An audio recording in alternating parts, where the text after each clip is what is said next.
First on our list is Mount Merapi in Indonesia. This imposing peak is not just another mountain, it's one of the most active volcanoes on the planet. Its name itself translates to Mountain of Fire, a fitting moniker for a behemoth that has been belching out fiery fury for centuries. Mount Merapi's eruptions are not just awe-inspiring spectacles of nature's raw power, they're also devastatingly deadly.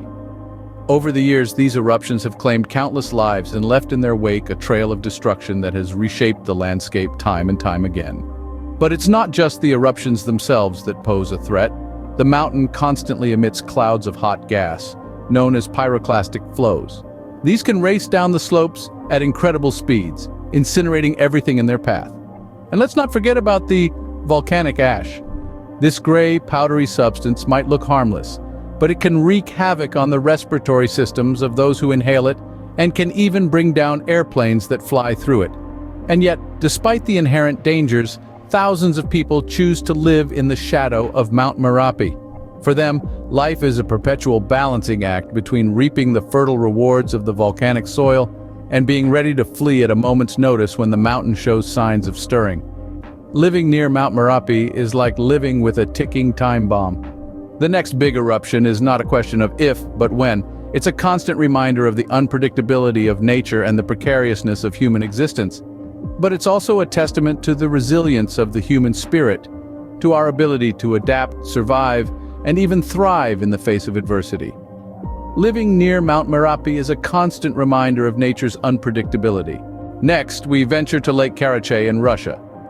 Nestled in the Ural Mountains, this small body of water may look innocuous, but it holds a deadly secret. For decades, it served as a convenient dumping ground for one of the world's most dangerous substances, radioactive waste. In the mid-20th century, the Soviet Union began using Lake Karachay as a disposal site for its nuclear program. Over the years, countless tons of radioactive waste were deposited into its depths, transforming this serene lake into a toxic time bomb. The water, once pure and clear, now harbors lethal amounts of radiation, making it one of the most contaminated bodies of water on Earth. It's said that standing on the lake's shores for just an hour can deliver a fatal dose of radiation. The exact levels are hard to measure, as the instruments used to detect radiation max out within minutes of exposure. This has led to the chilling nickname for the lake, the place where the Earth's skin is thin.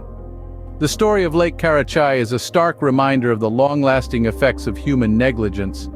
It's a silent killer, its deadly nature concealed beneath a calm surface. The radiation here doesn't just pose a threat to human life, it also impacts the surrounding ecosystem, causing mutations and death among local wildlife. Efforts have been made to contain the radioactivity, with concrete being used to cover parts of the lake bed. But the truth remains that the damage done to Lake Karachay is irreversible. Its radioactive legacy destined to endure for thousands of years to come. Lake Karachay is a deadly testament to the long-lasting effects of human negligence. It stands as a potent symbol of the destructive power we wield and the responsibility we bear to handle that power with care. As we continue our journey through the world's most dangerous places, let's remember the lessons Lake Karachay teaches us about the price of recklessness and the importance of safeguarding our planet for future generations. Let's journey to the USA next, to Death Valley. This barren desert landscape carries its ominous name for good reason. It's a place where the sun reigns supreme, its relentless rays scorching the earth and creating a furnace-like environment. Death Valley is the holder of a formidable record, the highest air temperature ever recorded on Earth. On July 10, 1913, the mercury soared to a blistering 134 degrees Fahrenheit. That's nearly 57 degrees Celsius for those on the metric system. But it's not just the extreme heat that makes Death Valley so dangerous, it's the relentless, unyielding nature of it. Day after day, the sun rises, and the heat begins to build, often reaching over 100 degrees by mid-morning and continuing to climb. This extreme heat poses a serious risk of dehydration. The human body, in its constant quest to cool itself, sweats profusely in these conditions. Without adequate water intake, dehydration can set in quickly, leading to symptoms like dizziness, confusion, and in severe cases, unconsciousness or even death. In this harsh environment, water is life. But what makes Death Valley truly perilous is the deceptive nature of its beauty. The shimmering heat waves dancing over the salt flats can hypnotize. The vast arid expanses seem eerily tranquil. It's a place that can lure the unprepared into a deadly trap. Yet despite its harshness, Death Valley is not devoid of life. Hardy plants and resilient animals have adapted to survive in this extreme environment, a testament to the power of life in even the most inhospitable conditions. Death Valley's scorching heat is a brutal reminder of the power of the elements. It's a place that commands respect, a place that challenges the adventurous, and a place that provides an uncompromising testament to the extremes of our planet. When you stand in Death Valley, under the relentless sun, you're reminded of just how formidable nature can be. Now we turn to conflict zones, arguably the most dangerous places on Earth. These regions are a chilling testament to the violent clashes of ideologies, the struggle for power, or the fight for resources. They are the grim shadows of human conflict, painted across the globe in various forms. In these areas, danger lurks in every corner. The threat isn't always visible, like a towering volcano or a toxic lake, but it's ever present. A simple walk down a street could turn into a desperate dash for safety. A peaceful protest could escalate into a full-blown riot. The sound of gunfire, the sight of armed patrols, the fear of violence, these are the everyday realities of life in a conflict zone. It's not just the locals who face peril. Travelers, aid workers, and journalists also risk their lives when they step into these areas. They brave these dangers to bring us stories, to lend a helping hand, or to seek the thrill of adventure. But this isn't a thrill that comes without consequences.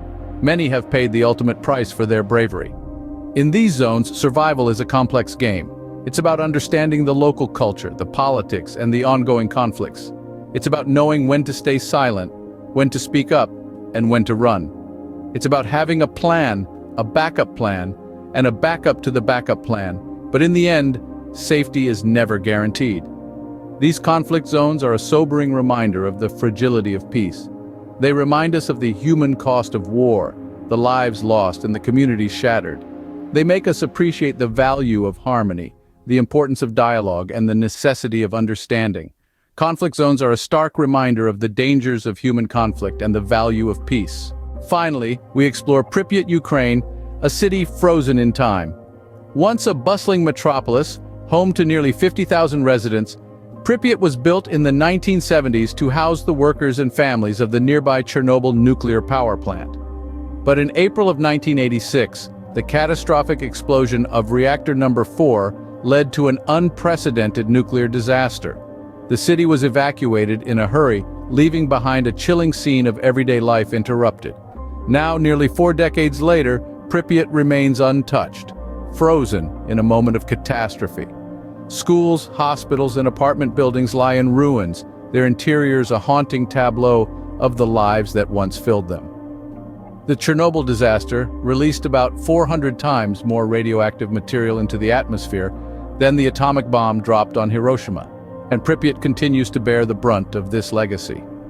The city is still within the exclusion zone, a 1,000 square mile area deemed too hazardous for human habitation. Today, despite the lingering radiation, Pripyat attracts a steady stream of visitors, drawn by the eerie spectacle of an abandoned city.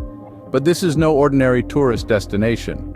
Visitors must wear protective clothing, and their time in the city is strictly limited to reduce exposure to the still dangerous radiation levels. Yet, even with these precautions, exploring Pripyat is not without risk. The buildings, weakened by time and neglect, are prone to collapse, and unexpected radiation hotspots can still be found throughout the city. Moreover, the psychological impact of witnessing such a stark reminder of nuclear disaster is not to be underestimated. Pripyat is a haunting testament to the dangers of nuclear power when things go wrong. It's a stark reminder that our actions have consequences, often far beyond what we can predict or control. It's a city that stands as a silent warning, its empty streets and decaying buildings a poignant tribute to the lives lost and disrupted by the Chernobyl disaster.